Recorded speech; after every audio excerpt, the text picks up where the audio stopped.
Кыргыз Республикасынын президенти Сооронбай Жээнбеков кече 24 январда өлкөнүн футбол боюнча улуттук курама командасынын оюнчуларына жана машыктыруучуларына мамлекеттик сыйлыктарды жана Кыргыз Республикасынын президентинин энчилүү сааттарын тапшырды. Мамлекет башчысы курама команданын мүчөлөрүнө, машыктыруучуларына, дарыгерлерге жана ата мекендик футболдун өнүгүшүнө салым кошкондордун бардыгына ыраазычылык билдирип, аларга жаңы бийликтерди багындырууну каалады.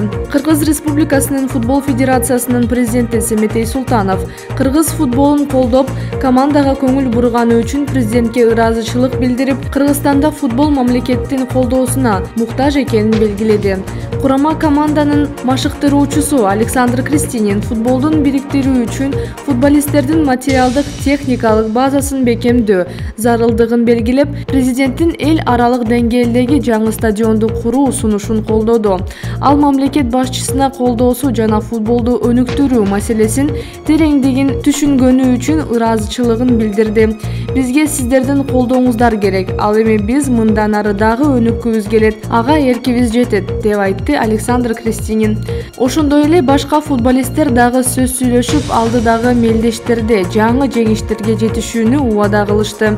Президент Сооронбай Жээнбеков жолугушууда Азия кубогу өтүп жатканда төрөлгөн футболчу Турсунали Рустамовдун кызына атасы аркылуу белек берип жиберди.